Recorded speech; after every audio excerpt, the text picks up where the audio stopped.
everyone, welcome back to my YouTube channel. Today I'll teach you how to create an authentic looking analog poster in Photoshop. Let's jump right into it. I prepared my document and it's a 3000 by 4000 pixel one with a 300 dpi RGB color. We're good to go.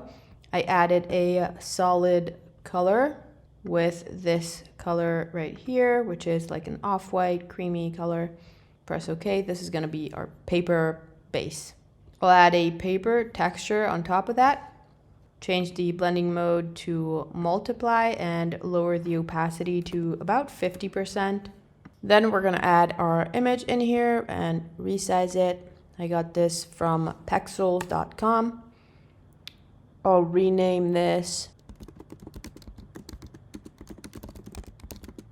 Double click to replace image. Since this is a smart object, one can just double click on the image, switch it up in here, and then save it, close it, and it will update automatically. I'll duplicate this and name it dark separation. I'll go to image, adjustments, black and white, press OK. Then back to image, adjustments, threshold. And I'll go pretty low till I can see all my black and white details pretty well. Somewhere around 25 can work for this image. Obviously, every image is going to work differently, but that's why we have it over here as a smart object so that all the filters we place one on top of the other are still going to be fully editable later on. Press OK. In the Adjustments tab, we're going to add a gradient map. We're going to use this little icon to clip it to our dark separation layer. And we're going to replace this black color with the dark color we want to use, which is, I want to use at least this dark blue color. And we're going to leave this side as pure white. Press OK. Now we're going to select both of our layers. Command G to group them. We'll name the group dark ink. And we're changing the blending mode to darker color. The white disappears. We're going to hide this layer visibility. We can now see our background color, and we have maintained only the dark parts of the image. We're going to duplicate this main image layer again and turn on the visibility. We're going to name this accent separation. And we're going to basically repeat the same thing, but with different threshold levels. So image, adjustments, black and white, image, adjustments, threshold. Now we want all the blacks to be visible and all the midtones as well. We want to leave some space for the highlights, which are going to be our background color. So for this image, I can go with 80 probably. Back in the adjustments layer, we're going to add a gradient map to this as well. Clip it, open up the map. In our black color, we're going to place our accent color. So whichever color we want to use. I think I'm going to go with like a bright orange type color. Press OK. And on the other side, we're leaving pure white as usual. Press OK. Group these two layers together. And we're going to name these accent ink. And we're changing the blending mode to multiply. First blending mode is darker color, then accent ink. Then we have our paper texture and our paper color. Now we're going to add some editable ink roughness to this. We're going to go in here and click on our dark separation layer. We're going to go to filter, noise, add noise. I'll add about 5%. Distribution, I'm going to go with Gaussian and monochromatic. If you zoom before, after. I'll then go to filter, blur, Gaussian blur, and I'm going to go with 0.6. If you click on this little arrow, you can access all the adjustments we've added before. So if I were to change the threshold, I can just double click on here, press OK, and adjust it. Let's say I want to go with 15, maybe 20.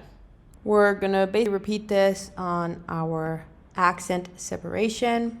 So go to filter, noise, add noise. Let's add 6. And then filter, blur, Gaussian blur, maybe 7. And then let's see if we want to change up our threshold for this one. I think it's fine like this. In the dark separation layer, let's zoom in so you can exactly see what this filter does. I'll go to filter, other, minimum. Just gonna add a tiny bit of 1. You can see the before and after. And I'll do the same for the accent separation, before and after. Then double click on my accent ink group. Under the blend if, we're going to adjust the black slider under the underlying layer. I'll show you what this does. You can see if I move it here, the paper texture and the crack from the little paper texture starts showing up. You can also hold down the Alt or Option key, click to divide and split this little arrow just to make the effect a little softer and not too harsh. We're going to repeat this with the dark ink group. So move the dark slider, and over here where we start it begin to show the orange from underneath, I'll just hold down the Alt or Option key. That'll split this in half, and I'll slightly move this arrow like that. Press OK. Now on top of everything, I'll just add a scanned in texture. This is from one of my latest free texture packs, so the link is in the description if you want to go download it. And I'll just reduce the fill to 30, and that's it. You can just double click on your main image thumbnail over here. Just place another image in there. I'm going to merge it down, save it, and then we can go back to our main file. And as you can see now, the threshold layer, the threshold adjustment needs to be fixed. So you can just double click on it, adjust the slider for the light and the dark, press OK, and there we have it. You can obviously also change the colors if you want to do totally different colors. Let's say you want, and that's it. I find it pretty cool. Let me know what you think in the comments. Feel free to comment down below if you also have any tutorial requests or suggestions for me.